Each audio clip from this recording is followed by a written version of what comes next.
Ito yung kinoment ng maaga ni Dave Chris. Sabi niya, ang tanong ko po, saan po ba mababasa na sinabi ng Diyos mismo na ang Biblia ay kapahayagan ko para sa inyo? Saan po sa Biblia yan sinabi ng Diyos? Maraming mga ganyan ang diwa, kapatid na Dave Chris, ano? Kaya lang, siyempre, pag nagtanong tayo at hinahanap natin yung salita na ginamit ho natin, mahirap po yun. Kasi nauna nang naisulat ang Biblia bago pa yung sinabi nyo. Ang maganda po ay, meron bang ganyang diwa? Meron bang patutuo ang Diyos na ang Biblia ay kanyang salita? Ano, mga gil na taga-subaybay. So, yun ang ating babasahin para masagot po yung inyong tanong, mga kapatid. At dalon dito kay kapatid na Chris. So, titingnan ho natin sa marami po hindi ko nga alam kung anong uunahin ko sige, magsishare kami ni Brother Gomer. Doon ako muna sa Old Testament. Dito sa aklat ng Isaiah 34:16 ay may ganitong sinasabi.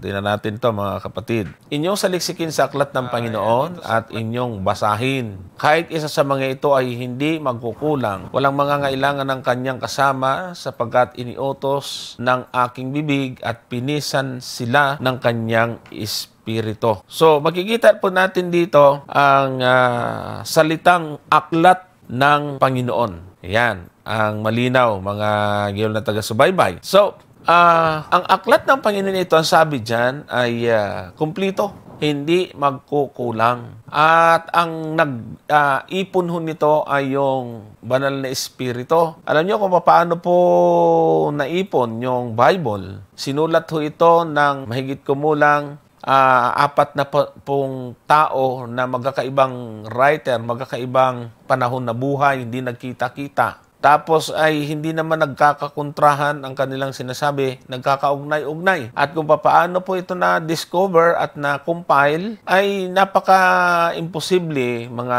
kapatid at mga kaibigan. Subalit, nakikita natin ngayon na kung ititin natin sa survey, ay ang Biblia ang pinakamabintang aklat sa buong mundo. At marami ang mga taong binago ang buhay nitong Biblia na ito. Marami ang mga taong mga kriminal, pusakal na binago ang buhay sa magitan ng salita ng Diyos. Ang Panginoong Hesus mismo binanggit tungkol sa kasulatan sa 5:39 ng aklat ng Juan.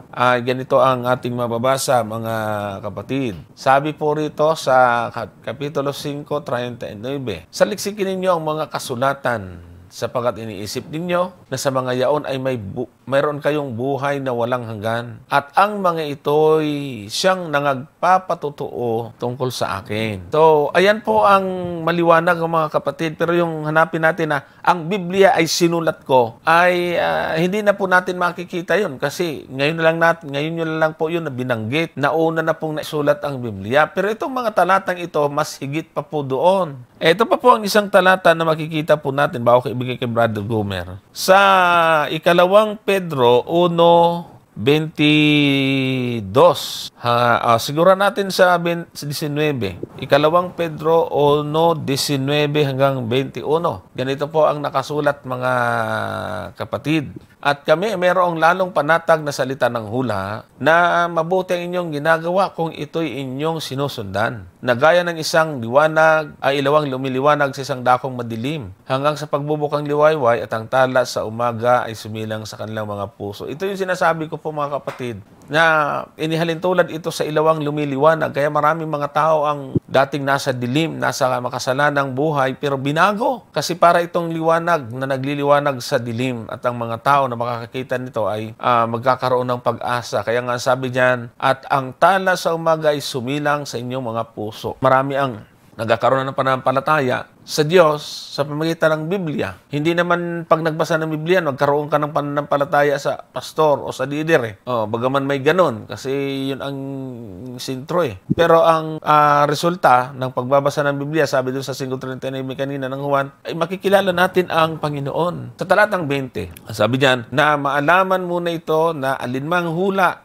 ng kasulatan ay hindi nagbuhat sa sariling pagpapaliwanag. So ayan, hindi yan sa tao galing. 21, sapagkat Hindi sa kalooban ng tao dumating ang hula kailanman, kundi ang mga tao ay nagsalita mula sa buhat sa Diyos na nangaudyo ka ng Espiritu Santo. O ayan ang diwa, mas maganda pa po doon sa hinahanap po ninyo. O, yung mga tao sumulat ng Biblia pero hindi galing sa kanilang sarili yon. Kung ano yung dinidikta, ano yung inuudyok ng Espiritu Santo, yun ho ang sinusulat po nila. Yan po ang mga patibay na ang Biblia ay sa Diyos po talaga yan. Hindi po galing sa sariling pagpapaliwanag ng tao yan. Brother Gumer. Ayan, maraming salamat, Brother Johnson. Tama, Brother Johnson, kasi nga, makikita naman natin yung mga nakatala sa Bible kung sino ang nagpasulat talaga itong ating binabasa ngayon na ito nga, yung Bible nga ang tawag natin dito, Brother Johnson.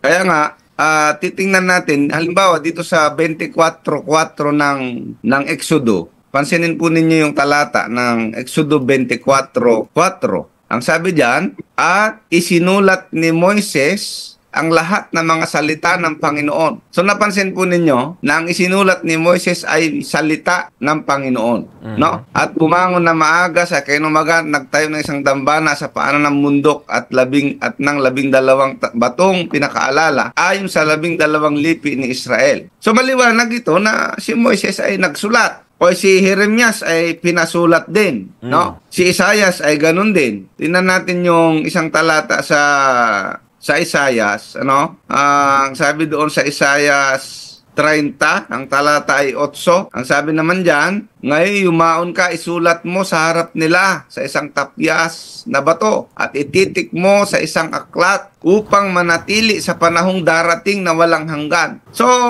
ito pong mga ebidensya na ito ay talagang ipinasulat ng ating Panginoon. Ang sabi nga doon sa binasa ni Brother Johnson sa mga propeta, no? Na inuudyukan ng banal na espiritu. Okay?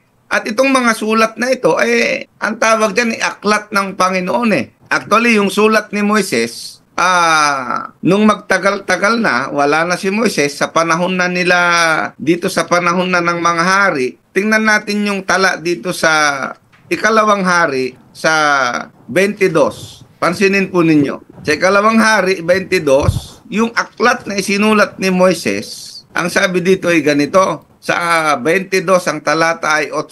Sabi diyan, at si Hilcias na dakilang saserdote ay nagsabi kay Shaphan, nakalihim, aking nasumpungan ang aklat ng kautusan sa bahay ng Panginoon. At ibinigay ni Hilcias ang aklat kay Shaphan at kanyang binasa. So nakita po ninyo, no? So binasa nila yung aklat, hindi na natin babasahin lahat. Pagdating sa talatang 14, pagkatapos mabasa, ang sabi doon sa 14, sa gayo si Hilcias na saserdote at si Ahikam at si Akbor at si Shaphan at si Asaya ay nagsiparoon kay Hulda na propetisa na asawa ni Salum na anak ni Tikba na anak ni Araas na katiwala ng mga kasuotan. Siya nga'y tumatahan sa Jerusalem sa ikalawang bahagi at siya'y sila'y nakikipagsangunian sa kanya. Sa talatang 15, at sinabi niya sa kanila, ganito ang sabi ng Panginoon, ng Diyos ng Israel, saysayin ninyo sa lalaki na nagsugo sa akin. Verse 16, ganito sabi ng Panginoon, narito ako'y magdadala ng kasamaan sa dakong ito at sa mga taga rito sa makatuwid bagay. Lahat ng salita ng aklat